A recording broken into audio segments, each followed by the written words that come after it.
Hello friends, welcome to Astral Biochemistry. Hope your preparations are in full swing. There was a small delay in the classes. I apologize for that because of some night duties and duty schedules and all. So let's start our classes with the same energy and passion that we had in the start. So let's begin. So today we'll be discussing about carbohydrate chemistry. It will be covered in two classes. The first class, today's class, will cover definition, classification, isomerism, and reducing substances, something about that. Now, a lot of questions were asked from these areas. That's why I focused on these areas in the first class. So we'll start, okay? Yes, first about definition. Now, talking about definition, what are carbohydrates? Carbohydrates, if you start to carbohydrates, okay, if you try to define it, these are polyhydroxy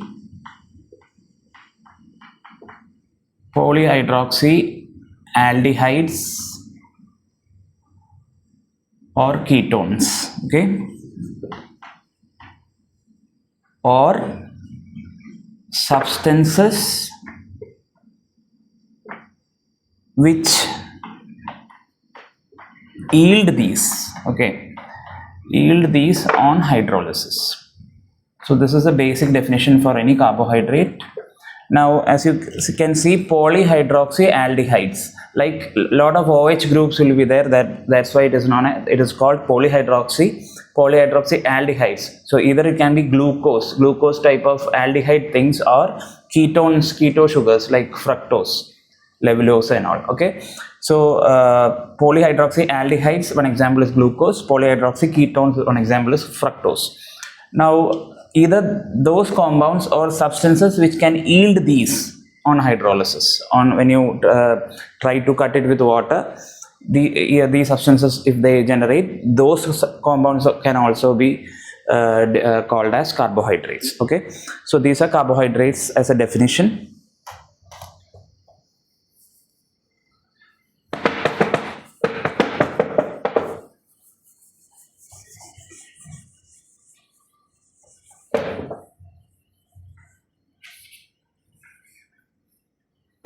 Yes. Now we have covered the definition of carbohydrates. We'll come to the classification of carbohydrates. Now, talking about classification, carbohydrates, I will be denoting carbohydrates like CHO or carbs or something, just for shorthand sake. So this is carbohydrates. Carbohydrates can be divided into monosaccharides, right? Monosaccharide,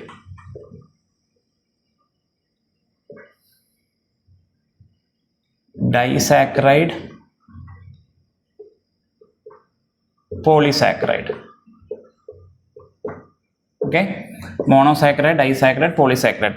Now, what do you mean by monosaccharide? Monosaccharide means when you put it in solution or try to hydrolyze it, it contains only one sugar unit, okay, like glucose, fructose, mannose, all those kind of things only have one sugar unit in that.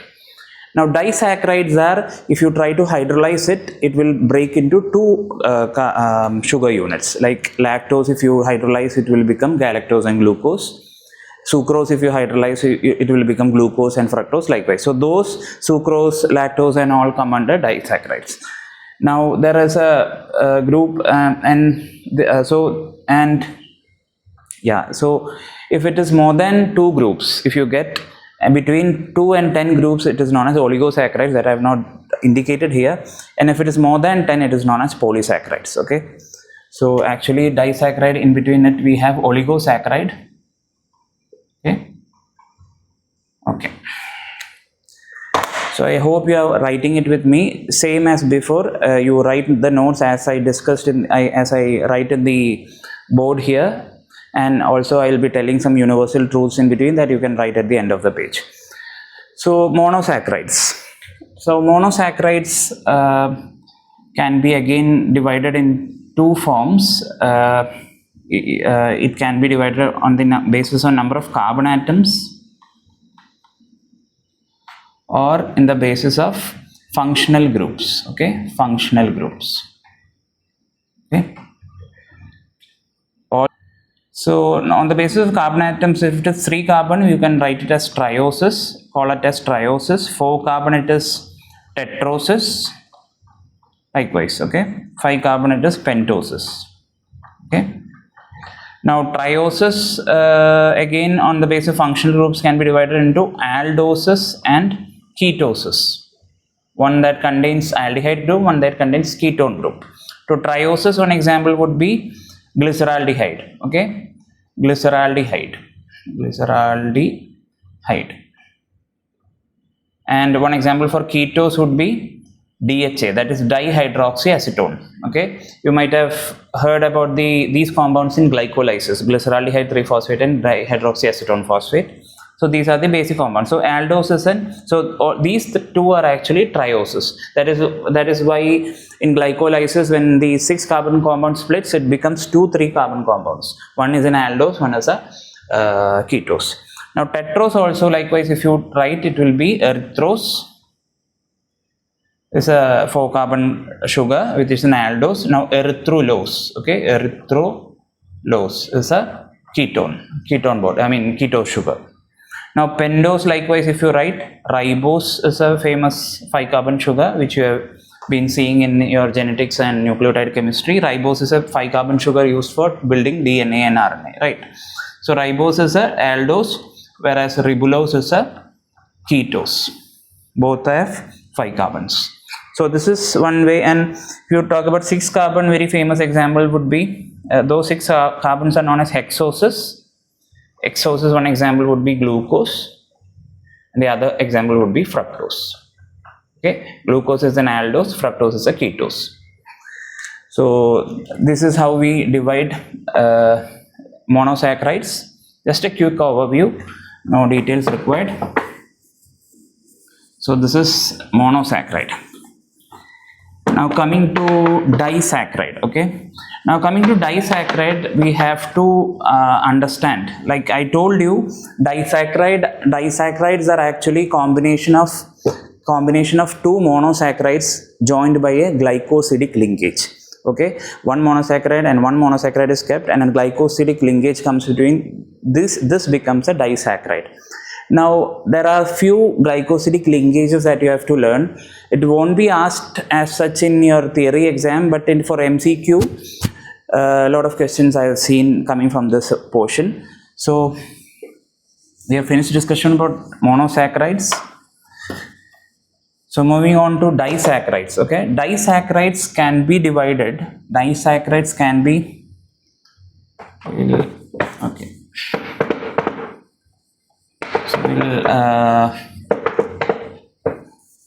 So we'll discuss about disaccharides now. So disaccharides, okay. Disaccharides can be divided on the basis of either it is reducing or non-reducing. Okay. See, even though we'll discuss reducing substances at the end, or we'll discuss it now itself. Now, for a substance to be reducing, or in other words, for a substance to give Benedict's test positive, when does Benedict's test become positive? When you react that Benedict's reagent with when the Benedict's reagent reacts with the reducing substance. Okay, when does a reducing substance become reducing, or what gives it the reducing property? It is when the substance or the compound contains a free functional group. Okay, only when a free functional group like CHO, aldehyde group, or keto group is there, only then the Benedict's reagent or the Benedict's test becomes positive. So from this definition, you can easily tell that these reducing substances will have a free functional group, whereas non-reducing sugars won't have a free functional group. Okay, so reducing disaccharides would be maltose, isomaltose. Okay, isomaltose. The next one is lactose.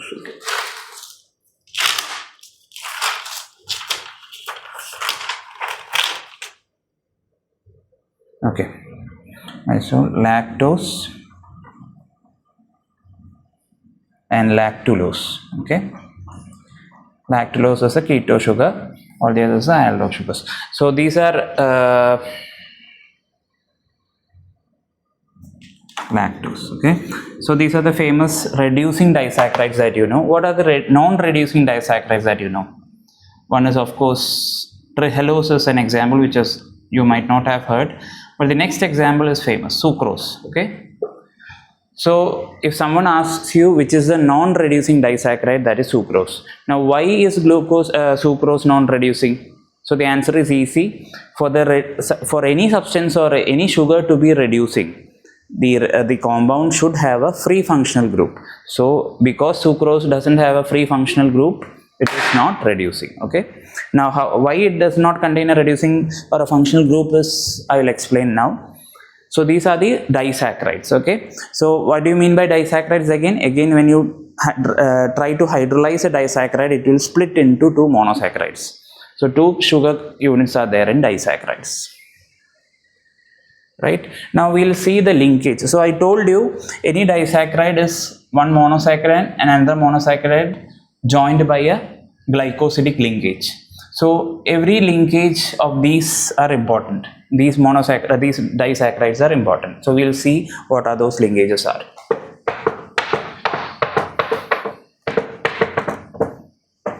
So this is solely for your MCQ purpose, but it is important to understand what are the linkages.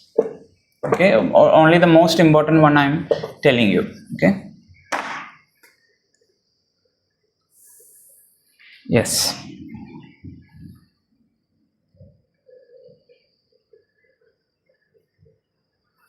Okay. The first one is maltose. Okay. In maltose, what happens? There is alpha D glucose is there, and also another unit of alpha D glucose is there. Okay, two glucose units combine to form maltose, but their linkages are one glucose, the alpha 1 unit of one glucose, and the other glucose alpha 4 unit. So the linkage becomes alpha 1,4. Okay, alpha 1,4 linkage. So you can write it that linkage is only here. Okay, alpha 1,4 linkage. I'll write it in a different color to make it clear. Okay, alpha 1,4 linkage. Okay, there is an alpha D glucose and an alpha D glucose. Two glucoses combine to form maltose. So this is a linkage in maltose. Now the next example is isomaltose. Okay.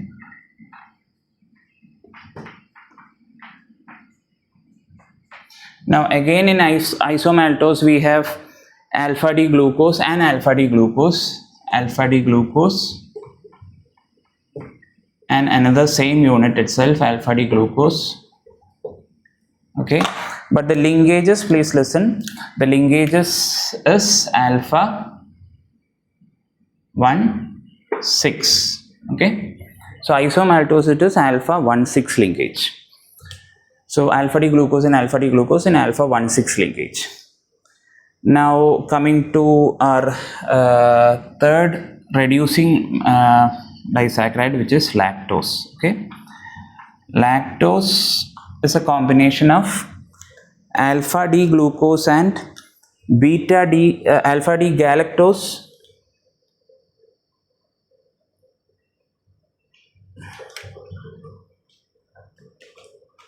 Okay, now interestingly lactose. Okay, so talking about lactose will be a combination of beta D galactose. Okay, galactose comes first and then again beta D glucose. Okay, now the linkages here will be beta 1,4 linkage. Beta 1 of galactose and beta 4 of glucose will connect together to give you beta 1,4 linkages. Okay, So that is about the reducing disaccharides. Now about non-reducing disaccharide, talking about trehalose first. Now trehalose, I think trehalose, I think you know these things. Just a simple mention about trehalose. Trehalose is found in insect hemolymph. Okay, hemolymph you might have studied in your +2 entrance classes and all. Hemolymph is found in cockroach and all. So insect hemolymph, fungi, yeast and all, this sugar is seen in these things. Okay, not connected with humans as such, but this is a disaccharide which is non-reducing. Okay, now talking about trehalose, we have again alpha D glucose and alpha D glucose, alpha D glucose and alpha D glucose connected in alpha 1,1 linkage. Okay, interestingly it is alpha 1,1 linkage, alpha 1,1 linkage, that is alpha D glucose of 1 and the alpha 1 portion of this and alpha 1 portion of this will combine to become trehalose, which is a non-reducing disaccharide. Okay, now talking about the most important non-reducing disaccharide, which is sucrose. Okay, sucrose contains alpha D glucose, see this is important, alpha D glucose and beta D fructose. Okay, alpha D glucose and beta D fructose in what linkage? See, alpha D glucose and beta D fructose in alpha 1 beta 2 linkage. Okay, alpha 1 beta 2 linkage. Now yes, so this is the linkage seen in sucrose. Okay, again just to summarize, maltose, isomaltose, lactose, all are reducing disaccharides. Trehalose and sucrose are non-reducing disaccharides. Now talking about this disaccharide maltose, it is a combination, it's a glycosidic linkage between alpha D glucose and alpha D glucose. What is that linkage? It is alpha 1,4 linkage.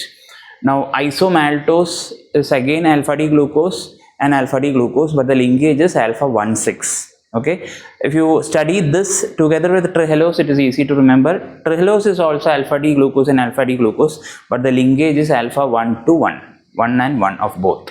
This is 1,4, this is 1,6. Okay, now the remaining reducing disaccharide is, reducing disaccharides are isomaltose is one, it is combining in, no, that we have already covered. Now lactose is the remaining disaccharide, right? It combines, what are the two components? Beta D galactose and beta D glucose combined in the which linkage? Beta 1,4 linkage. Okay, only beta 1,4 linkage you will see is in glucose, lactose. Okay, trehalose we have covered. Now the most important non-reducing disaccharide is sucrose, because the components are glucose and fructose, alpha glucose and beta D fructose combined in alpha 1 beta 2 linkages. Okay, so now there is a very common question asked for theory or for viva during practicals, is that why is sucrose not giving a the Benedict stress is not positive for sucrose? That, as I said, does not have a functional group. Now what happens to, so whenever you, I will just show you a simple diagram just to make you understand how or why sucrose is not answering Benedict's test, or why is it not acting as a reducing agent. Okay, see, if you observe, glucose is usually drawn like this. Okay, CHO, simple open structure of glucose, you can write it as CHO, C and CH2OH. Okay, now this is HOH, OH, HOH. Okay, this is glucose. Now, on the other hand, we have CH2OH, C double bond O, C, C, C, and CH2OH. Okay. Now, the other functional groups, we can write it as H, OH, OH, OH, H, H. Okay. So this is fructose. Okay. This is glucose. Now, if you compare the functional group, okay, here for glucose, the functional group is at the first position. Okay, first carbon is counted as the the functional group comes, or the aldehyde groups comes at the first carbon. Now, when you look at fructose, it comes at the second carbon. Okay. Now, the combination, the glycosidic linkage formed between glucose and fructose to become sucrose is alpha 1 and beta 2. Now, for see, first thing you must understand basically is that all monosaccharides are reducing. Any monosaccharide you try to react with Benedict's reagent, it will give you positive result. Okay, why? Because all the monosaccharides, the functional group is free, the functional group is exposed. So when you come to sucrose, when you combine two monosaccharides with a glycosidic bond, it is the linkage between alpha 1 and beta 2. Okay, alpha 1 and beta 2. So the functional group of glucose is here and the functional group of fructose is here. If these two combine to become to produce a glycosidic bond in between them, these two groups will be lost. So the reducing property of sucrose will be lost. Understood? So because of this phenomenon, because of the special glycosidic bond between them, which is the alpha 1 beta 2 linkage between alpha D glucose and beta D fructose, is the cause, or is the reason why sucrose is not reducing, or it is a non-reducing disaccharide. Okay, I hope it is clear.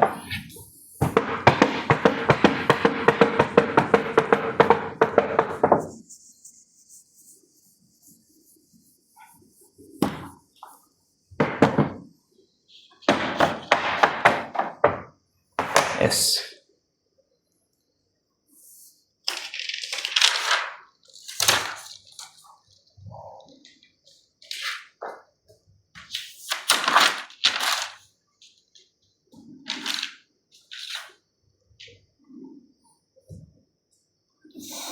Now, some more little information about monosaccharides also, monosaccharides and disaccharides, famous ones. You might be knowing these all things already, but just to make sure that you get the MCQs right, glucose is the most predominant carbohydrate in the human body. Okay, most predominant sugar in the body. And glucose is also known as, dextrose. Okay, because naturally occurring glucoses are dextrorotatory, or what we require in the body is dextrorotatory, which we will see in the isomerism more details. And one more important factor about glucose is mature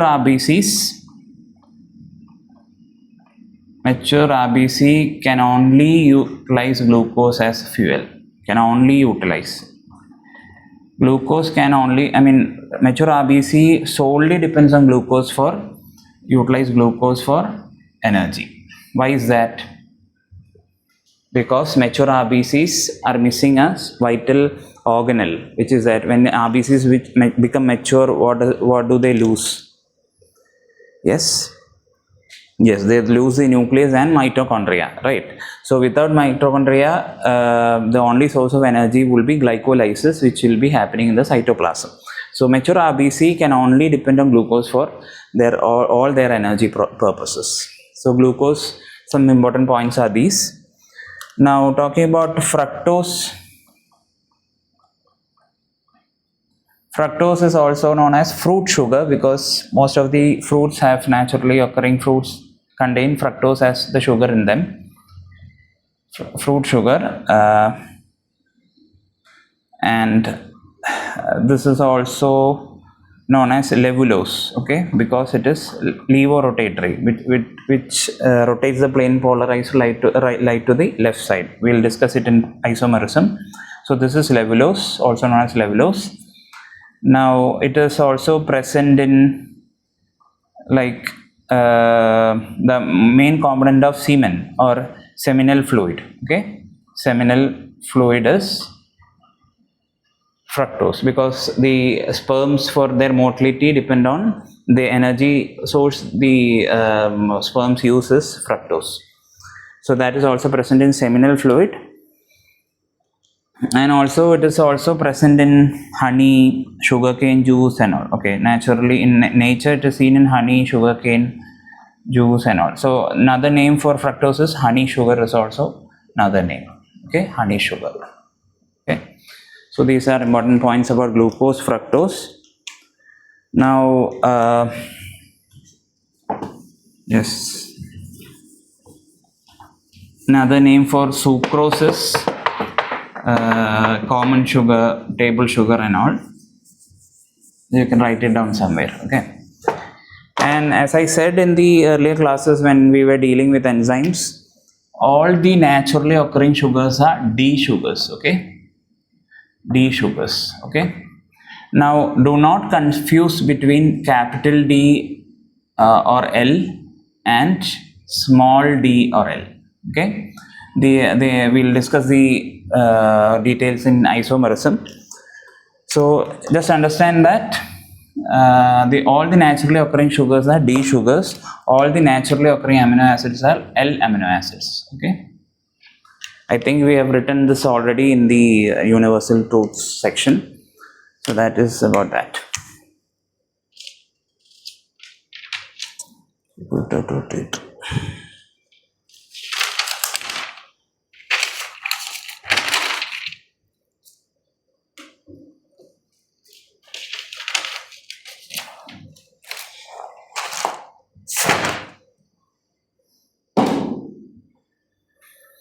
Okay. Now we have, so in classification we saw about monosaccharides, disaccharides. Now oligosaccharides and polysaccharides, okay. Oligosaccharides are compounds which yield or compounds which contain, which has 3 to 10 units, sugar units, okay. 3 to 10 sugar units, or when they hydrolyze they give you 3 to 10 sugar units. So under these oligosaccharides we have trisaccharides, tetrasaccharides, pentasaccharides and all, which the examples of those compounds might not be familiar to you, so I am not going into that. Just understand that monosaccharide is there, disaccharide is there. Between disaccharide and polysaccharide we have 3 to 10 units giving compounds known as oligosaccharides, and finally we have polysaccharides, okay. Polysaccharides. Now polysaccharides is important, we will cover it in the next class in detail. Polysaccharides can be divided into homopolysaccharides, okay. Homopolysaccharides, and this is heteropolysaccharides. So polysaccharide means the unit number will be more than 10. More than 10 units of sugars will be there. 3 to 10 it is oligosaccharide, 2 unit is disaccharide, 1 unit is monosaccharide. So more than 10 if it goes, it is known as polysaccharide. If all the units are similar, if glucose, glucose, glucose like that, those are known as homopolysaccharide. If it is heteropolysaccharide means the units are different, okay. Now another thing to be remembered in about heteropolysaccharide is another name is mucopolysaccharide, okay. Sometimes for the exam it will be asked mucopolysaccharides, okay. Or the other name is glycosaminoglycans or GAGs, okay. So these are the two other names or synonyms of heteropolysaccharide, and we'll discuss these polysaccharide section in the next class. So that's about classification.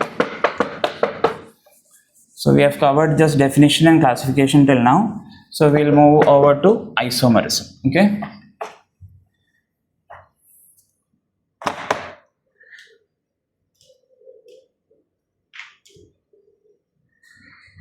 So what are isomers? Okay, talking about isomers. Okay, what are isomers? Now isomers are different compounds.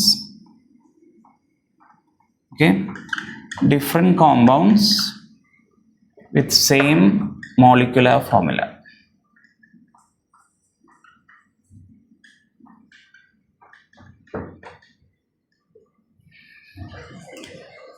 Okay, these are different compounds with same molecular formula. I think you might be learning this about isomers from your classes, from your lower classes itself. Yes. Now discussing about isomers or isomerism, sometimes the question can come as, mostly I've seen epimerism and anomerism asked. Sometimes, rarely, isomerism itself can be asked. So isomerism is a little vast topic, but I will compress it and give it to you in such a way that you can write it for the exam. So isomerism is, you must understand the definition of isomers, and you have to know there is isomerism is due to an asymmetric carbon atom. Asymmetric carbon atom. Now, what is an asymmetric carbon atom? Yes, what is an asymmetric carbon atom? It simply means if you have a carbon atom and that carbon atom is attached to 4 different groups. Okay, for example, A, B, C, D are the different groups attached to this carbon atom, then this carbon atom becomes the asymmetric carbon atom, or the other name is chiral carbon. Chiral carbon atom. Okay, or because of this carbon atom, because of such a carbon atom, that whole molecule becomes chiral. Okay, chirality is achieved. So asymmetric carbon atom or chiral carbon atom, the definition is one carbon atom attached to 4 different groups. Okay,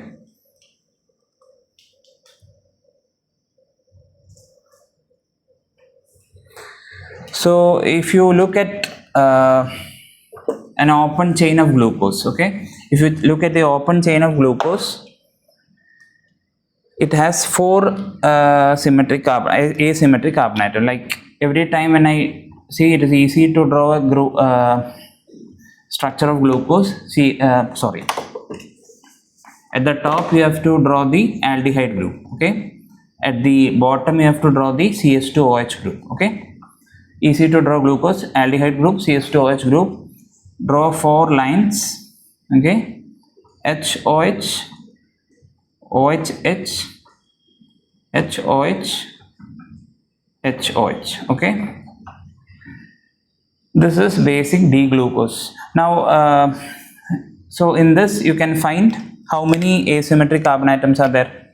Yes, this is not an asymmetric carbon atom because it is attached to oxygen and hydrogen, and the 4th position also, valency is also satisfied by oxygen. So 4 different groups are not there. Now if you look at this carbon atom, it is attached to H, OH, CHO and this whole group. So 4 different groups are there attached to here. So this is one asymmetric carbon atom. Here also, if you check, you can find different groups attached to every arm. So this is also a second asymmetric carbon atom. This is also a 3rd and 4th. Again, 5th is not an asymmetric carbon atom. So the carbon atoms, which all carbon atoms are asymmetric in glucose? C2 is asymmetric, C3 is asymmetric, C4 and C5 are asymmetric. Okay, 4 asymmetric carbon atoms are there. Now you have to remember that there is a rule known as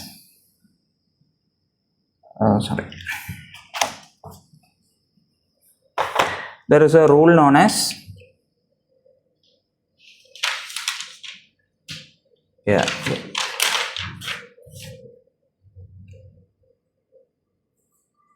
yes. So we'll go with this. So asymmetric carbon atom or chiral carbon atom. So this is the important. So why do we need to understand an asymmetric carbon atom or the presence of asymmetric carbon atom? Why is it important for isomerism? Okay.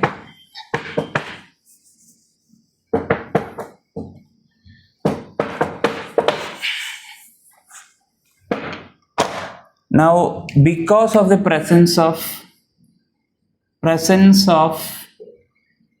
a chiral carbon atom or asymmetric carbon atom leads or gives rise to two kinds of isomerism in monosaccharides, in carbohydrates in general, especially monosaccharides. So what are those two kinds of isomerism? One is stereoisomerism. Okay, stereoisomerism, and the other one is optical isomerism.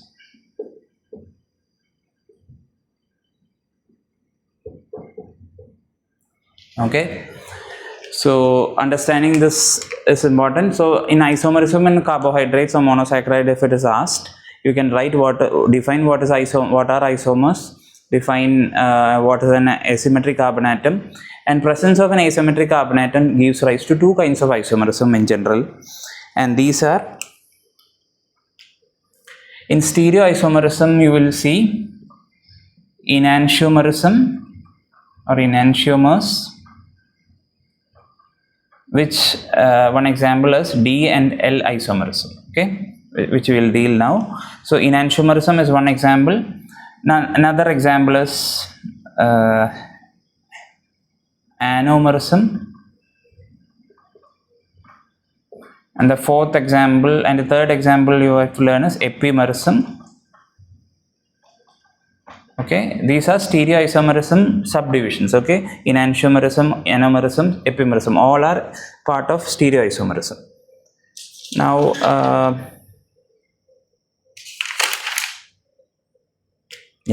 the fourth one is not so important, but you can remember the name diastereoisomerism. Okay, diastereoisomerism. Okay. So presence of chiral carbon atom can give rise to stereoisomerism, optical isomerism, enantiomerism. Stereoisomerism again can be divided into enantiomerism, anomerism, epimerism, and diastereomerism.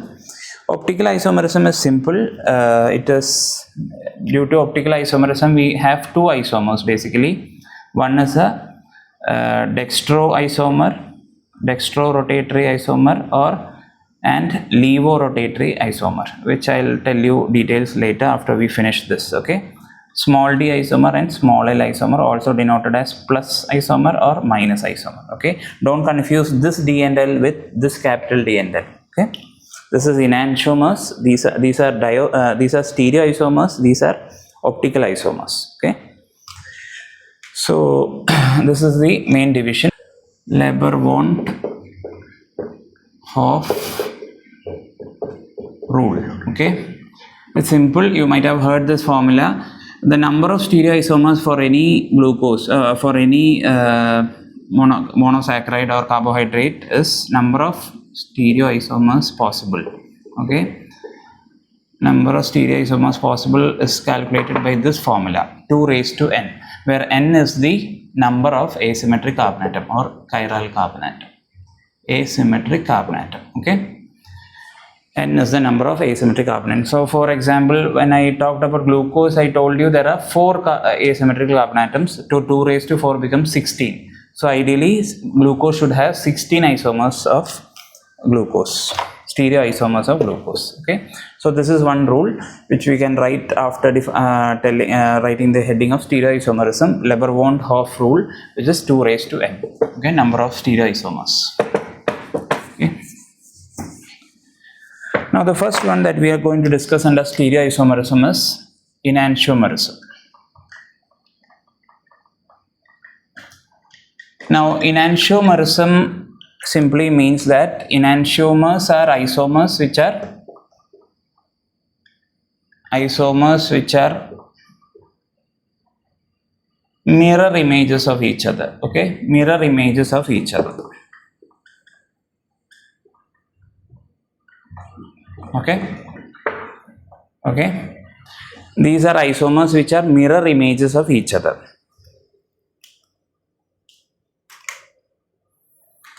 Now for that, as usual, you require a presence of the asymmetric carbon atom.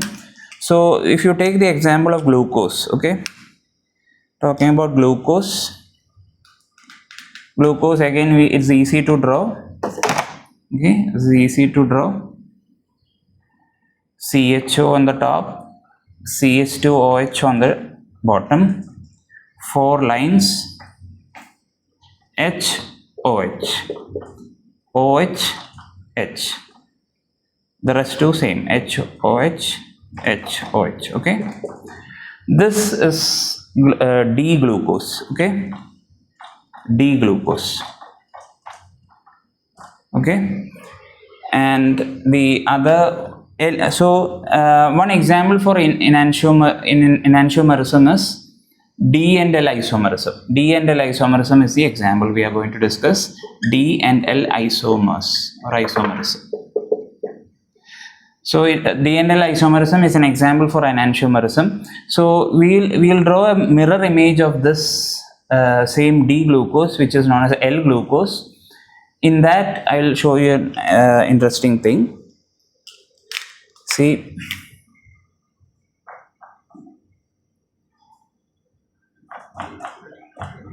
okay, same glucose we are drawing, but we are drawing the mirror image here, okay. These should be mirror images. So here it should be OH, here it is H, here it is H, here it should be OH.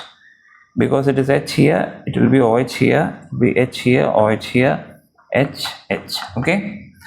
Now these are mirror images. Now one interesting property, or we call it D glucose here, and the other one here is as L glucose, because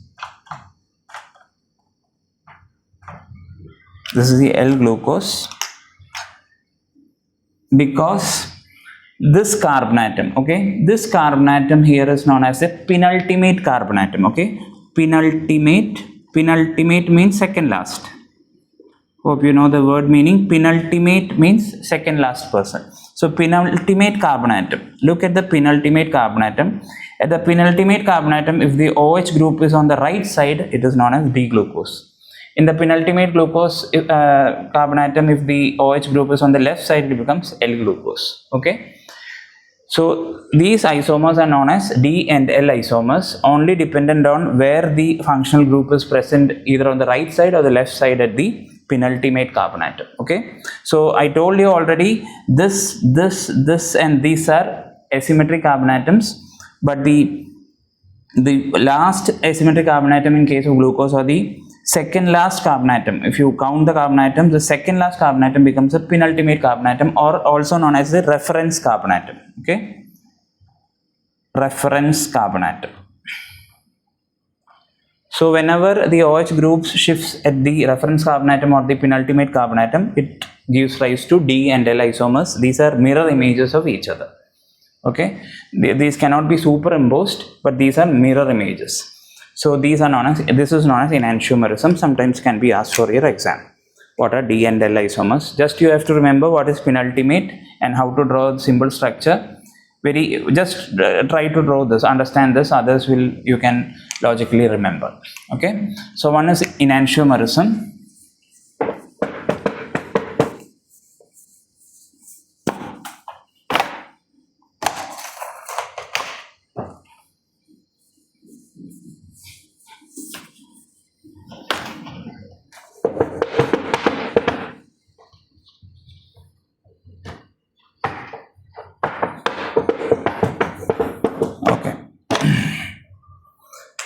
So enantiomerism is the first stereoisomerism that we discussed. The second one that we are going to discuss is anomerism, okay.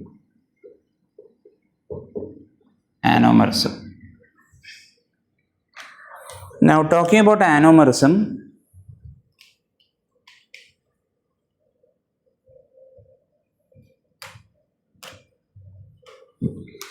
so I told you already there are 4 asymmetric carbon atoms in glucose, okay.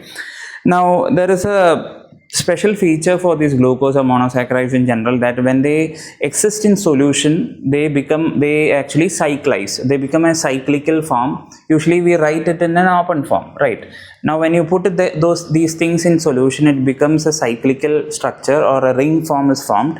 When a ring form is formed, in addition to the 4th asymmetric carbon atom, one more asymmetric carbon atom comes. That carbon atom is known as anomeric carbon atom, and these isomers are known as anomers, okay. So anomerism is a formation of ring structure. The formation of ring structure of monosaccharides in solution will give rise to one more asymmetric carbon called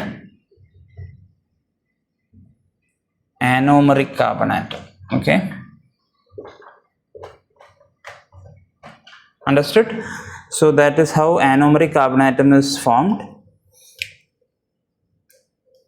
So what happens here is, if glucose, whatever monosaccharide is put in the solution, the carbon atom attached to the functional group is what undergoes the or becomes the anomeric carbon. Like in glucose, it will be the C1 carbon. Okay, if you recall the glucose and fructose structures, glucose functional group was on the C1 carbon, CHO, so the first carbon. Now for fructose it would be C2. At the second carbon atom we saw the keto group, so it is the C2 for fructose. So what happens is, what gives rise to anomerism is that difference in orientation of H and OH groups. Okay, H and OH groups at these positions, at these anomeric carbon, at the anomeric carbons,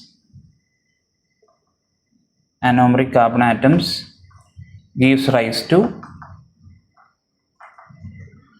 anomerism. Okay, difference in orientation. So in the previous type we discussed D and L isomers, where the penultimate, the orientation of H and OH groups at the penultimate carbon atom gives rise to D and L isomers, whereas here the arrangement of, or the orientation of H and OH groups at the anomeric carbon, okay, gives rise to anomerism.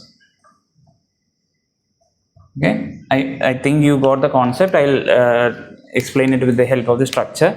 Hope you have written this. Okay. Okay, so if you if you take the example of alpha of the glucose, or glucose in solution will exist as glucopyranose, okay, in a pyrene ring structure, glucopyranose. Glucose in solution. To explain anomeric carbon and or anomers, we have to think that glucose will achieve a cyclical structure known as glucopyranose. So how does glucopyranose look? This is a pyrene ring. This is a pyrene ring. There is an oxygen atom at this end. So we have to draw two pyrene rings to show the two isomers here. Okay. So here it will be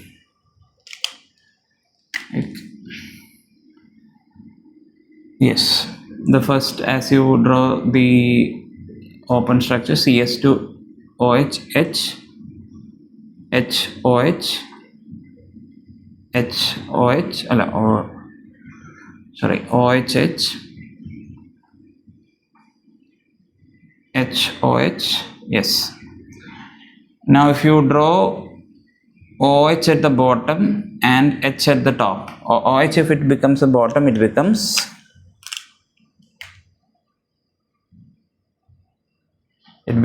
what? This is alpha glucose. Okay, alpha glucose or alpha D glucose. This is alpha anomer. So anomers are known as alpha and beta. So this is alpha D glucose, and the other one with the same structure but CS2OH HOH OH HOH. But when you come at the fifth asymmetric carbon atom, which is formed by cyclization, if you look at this end, on the OH will be at the top and the H will be down. Okay, so when OH is at the top, you call the isomer as beta glucose. Okay, beta glucose, usually correctly said as beta D glucose. Okay, beta D glucose, capital D. Okay, so alpha D glucose and beta D glucose, only differences, the similarities both are in the glucopyranose structure, but alpha glucopyranosis, or the exact name would be alpha, rather than alpha glucose and beta glucose, it would be alpha D glucopyranose. Okay, because it is in a pyranose structure. Glucose itself, I mean, molecular formula will be same as glucose, but the structurally we call it as glucopyranose. Okay, this is beta D glucopyranose. More apt name would be this. So what I hope you understood the difference. Same structure, pyranose structure, but at the fifth carbon, at the anomeric carbon, the OH will be below for alpha glucose, OH will be above for beta glucose. So these are the anomerism examples. Okay, I hope it is clear for you. Okay. Now the third example that we are going to discuss, the third subcategory of stereoisomers is, this third subcategory is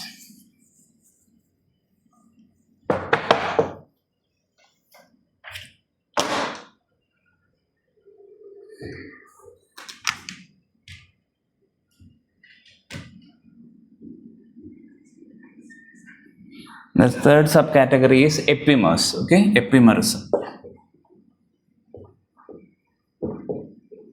Okay, now epimerism,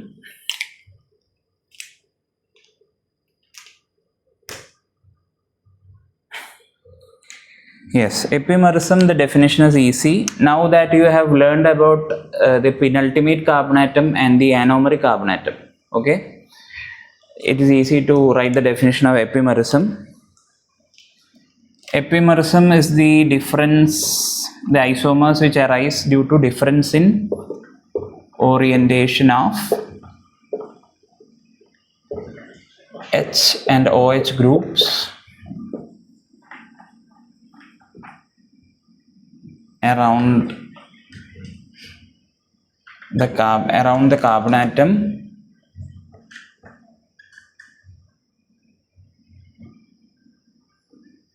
other than, see, it is the orientation of H and OH groups, the isomers which arise due to the orientation difference of H and OH around a carbon atom which is not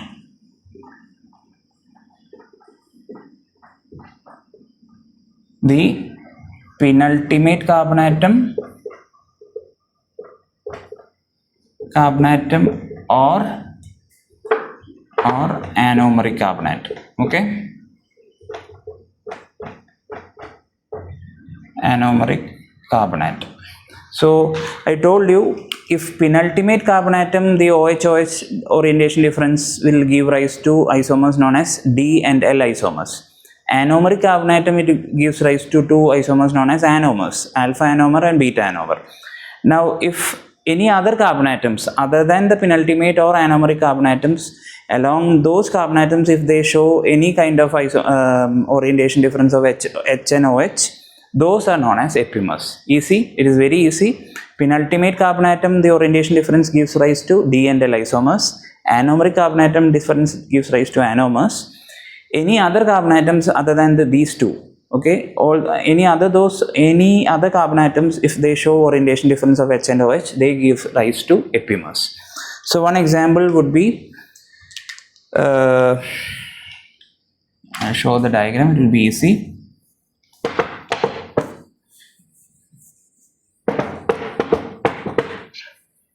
Okay, now before you, so epimerism was asked once or twice for your university. So I'll show you, I'll give you a code to remember, which is easy. See, MAG, 2, 3, 4 MAG, which means Glucose's second epimer is mannose. Glucose's third epimer is allose. Glucose's fourth epimer is galactose. Okay, you can write maybe gal, Ma gal. 234 Ma gal will be a code for you. Maybe you can write it in your universal truth or any, remember it as a code. So 234 Ma gal. So based on this we will write. So first we draw a what? We draw a glucose structure. Okay, glucose structure easy. CHO at the top, CH2OH at the bottom. Draw 4 lines. HOH, HOH, HOH. Okay, this is OH in the reverse direction. So this is glucose for you. So this is glucose. Okay. Now I told you the second epimer of glucose. Okay, the second epimer of glucose is mannose. Okay, so how will you draw mannose using epimerism? So all the top structures are same, CH2OH, CHO. Okay, because these are isomers. Sorry,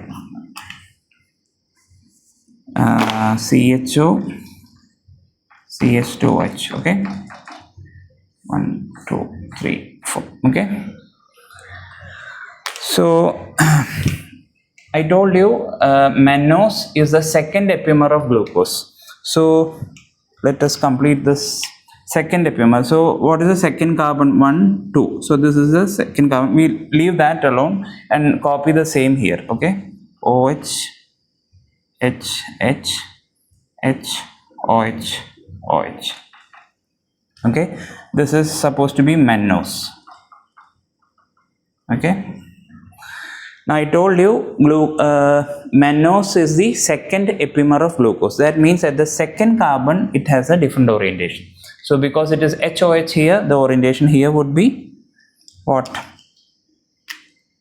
OH. Okay. So these things are similar. That what do I mean by epimer? Glucose and mannose are similar, but at the second carbon the orientation is different. That is why mannose is the second epimer of glucose. Now how will you draw allose?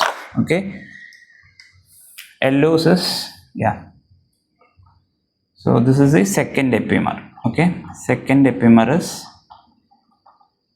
this is the first third epimer, and we'll draw the fourth epimer here. Okay, easy to draw. Again CHO at the top, CH2OH at the bottom, 4 lines. You need the third epimer. So first carbon, second carbon, third carbon you leave alone. All the others you draw. HOH, HOH, HOH. Okay. So just to denote the difference, I will just indicate, highlight this here. So this is where it differs from the main parent glucose molecule. So the third epimer should be 1, 2, 3. Here it should be the change. Here the usual molecule is OH like this. So we write it reverse, OH, OH. Okay. So you can see it is same as glucose, but at this third position it has changed the orientation. Third carbon. Okay. So that is why allose. This molecule is known as allose. Okay, and fourth epimer would be galactose. Galactose, again if you draw CHO, CH2OH. I think you got the logic behind this. Okay, these are the things. So if you draw, so these fourth epimer would be first carbon, second carbon, third carbon, fourth carbon you leave alone. All the others you fill, just like the parent glucose. Okay, OH, HOH. Okay. Now because the fourth carbon has HOH here, you have to reverse it here. OH, H. Okay. So that is where the change comes into play, which is the fourth carbon. 1, 2, 3, 4. Yes, fourth epimer of glucose is galactose.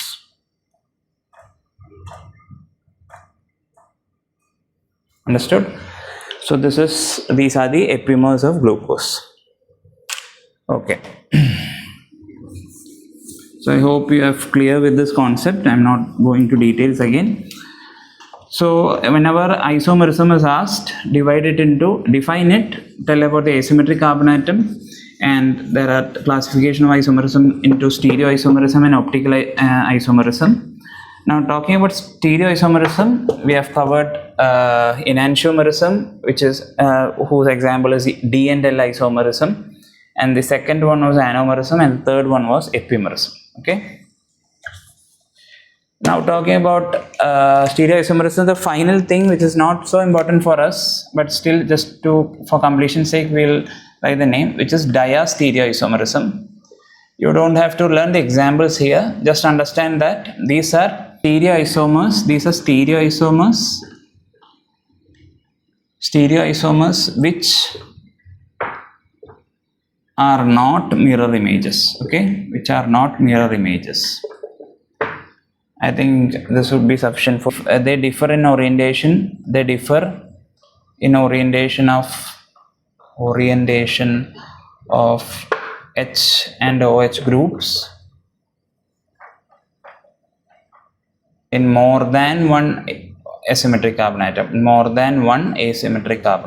Okay. In the previous examples, all you found the difference was at only one asymmetric carbon atom. When the difference of orientation is more than one asymmetric carbon atom, other than the what you call the penultimate or reference carbon atom and anomeric carbon atom, it becomes what? Diastereoisomerism. So diastereoisomers are not so important for you, but understand the definition. Stereoisomers which are not mirror images. Okay, when does that happen? When the difference of orientation of H and OH groups are happening at more than one asymmetric carbon atom, and those carbon atoms should not be the penultimate or the anomeric carbon atom. Okay. So this is diastereoisomerism. So the four subdivisions under stereoisomerisms are one is enantiomerism, whose example is D and L isomerism, where we learned D glucose and L glucose. Second one was anomerism, where we learned alpha D glucose and alpha D glucopyranose and beta D glucopyranose. Now the third example was epimerism, and finally about diastereoisomerism. Now to conclude the discussion of isomerism, finally we have to learn about optical isomerism also. So stereoisomerism we have finished. The second category of isomerism that we learned the heading was optical isomerism, right? Optical isomerism. This is easy. You might have learned this already, the basics in your chemistry, +2 chemistry, optical isomerism.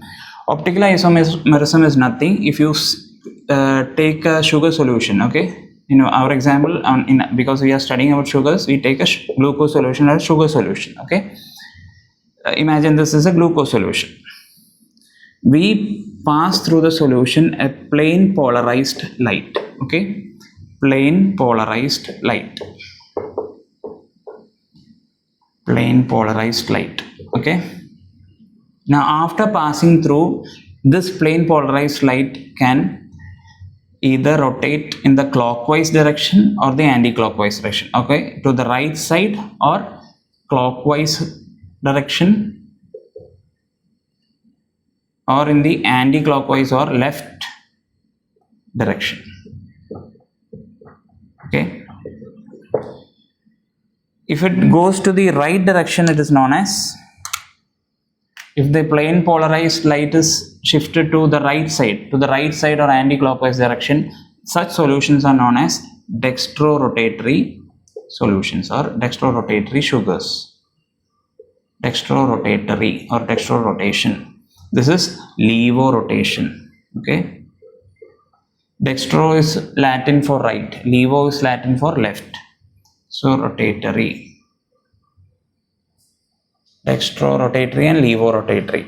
So such sugars are termed as dextrorotatory sugars, or they indicate as small d sugars, okay, small d, or otherwise a plus sugar is also we write usually. So d sugars or plus sugars means those sugars will rotate the plane polarized light in the clockwise direction or right side, whereas levorotatory or L or minus sugars rotate the plane polarized light to the left direction or the anti-clockwise direction. So this is optical isomerism. So glucose, okay, the D sugar, okay, again understand this D is not that D, this is enantiomerous, the enantiomer D, okay. D glucose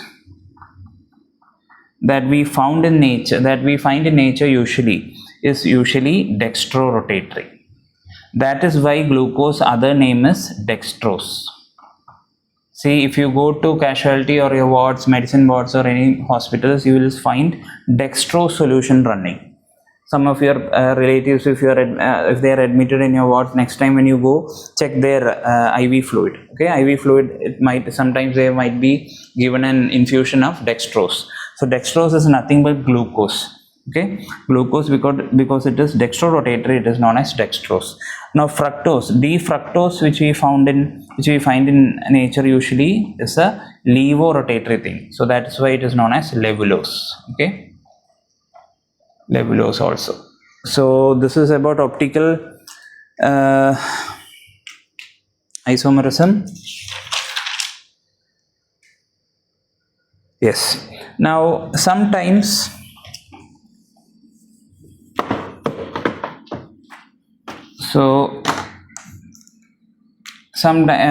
there is a term known as racemic mixture. Again, this is very familiar to you from your +2 classes. Racemic mixture is something that contains the D isomer and L isomer in equal amounts. So the rotation will be cancelled and the plane polarized light will go straight. So through a racemic mixture, if you pass the plane polarized light, it will go without any deviation, without any rotation, it will go straight. So such solutions, because they contain dextrorotatory and levorotatory components of the same molecule in the equal proportion, such mixtures are known as racemic mixture. Okay. So this is about your isomerism. Okay.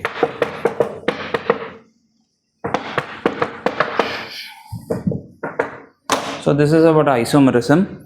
Now just to add two more concepts to this, which is very usually asked as a 1-mark question. Okay, you will be asked to give reason for this statement.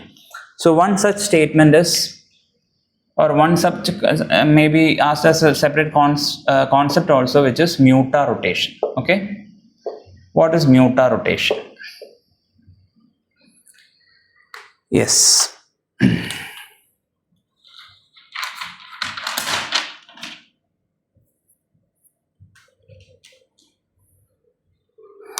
Yes. So to define mutarotation, it is a process. It's a process of interconversion of alpha and beta anomers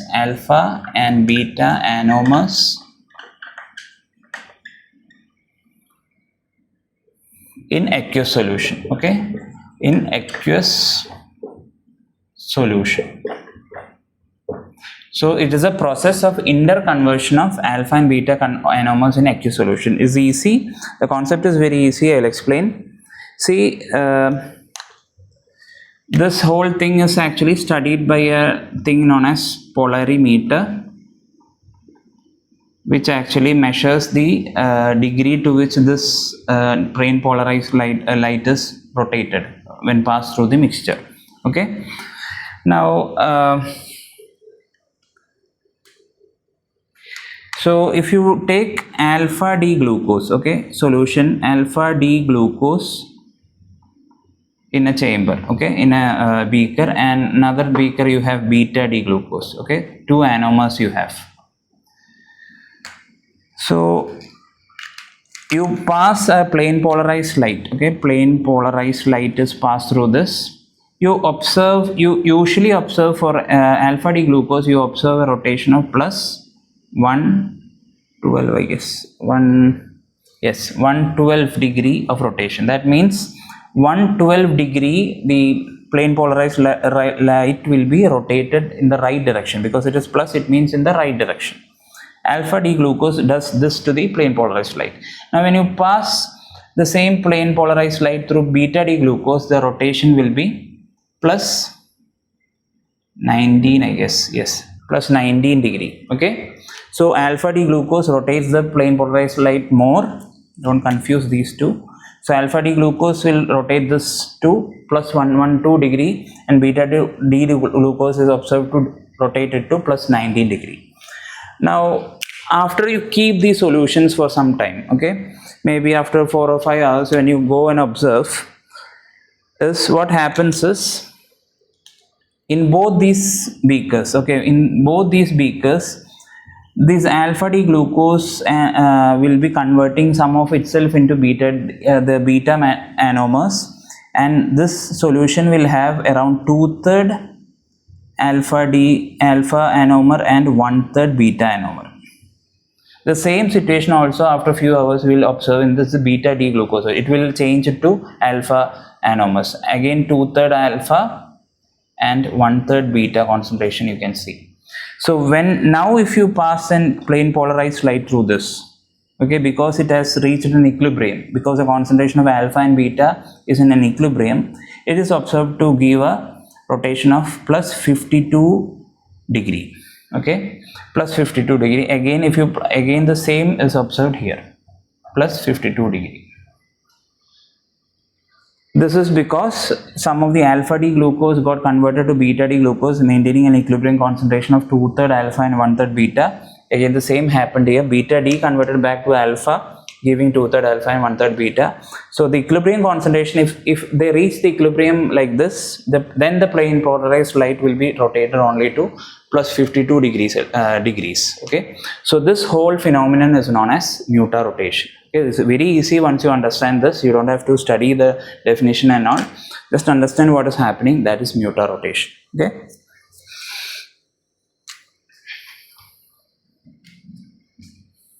Okay. Yeah.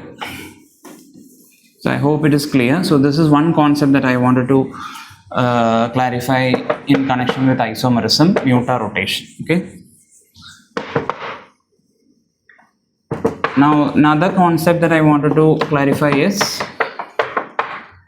one very basic question that is asked for Viva and for theory as a 1 mark question is, why is sucrose called invert sugar? Invert sugar ne endondana sucrose ne vilikkunne? Endondana? Why is it sucrose known as invert sugar? See, glucose is made of sucrose is made of, I told you the components are alpha 1 glucose and fructose. What linkage was it?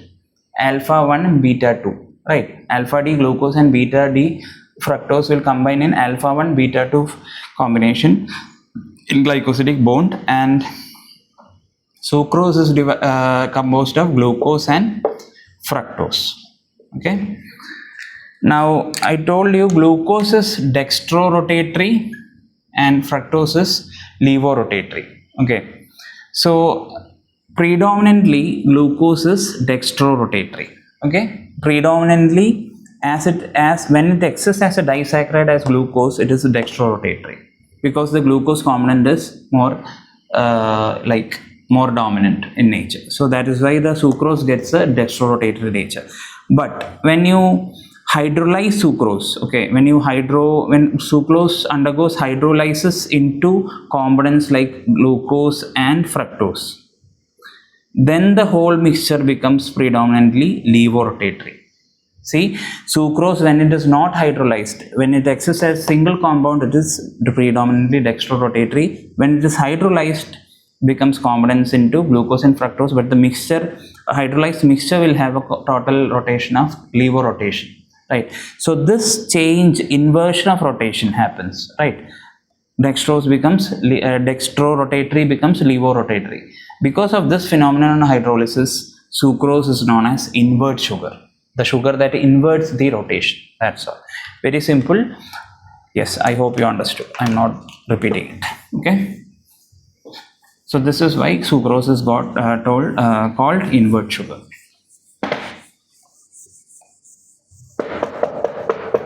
So we finish isomerism by that. Now about reducing substances, that is very easy, just a factual thing to remember. So I hope Benedict's test, you know Benedict's test, you have been doing that in your practicals. I hope you remember the principle and all. I'm not going into that. Now Benedict's test can be answered by reducing sugars, okay, reducing sugars and reducing non-sugars, okay. Maybe you can use the same classification examples that I write here for the question that will be obviously asked for your practicals also. So reducing sugars and reducing non-sugars, okay. So reducing sugars are, what are the reducing sugars? Again, we can divide it into monosaccharides and reducing disaccharide, reducing disaccharide. So all the monosaccharides will come here, all hexoses will have all hexoses like glucose, fructose, galactose, mannose, all the things, all the monosaccharides will come under the reducing category, whereas reducing disaccharides are maltose, isomaltose, and what is that, lactose, right? So these are the main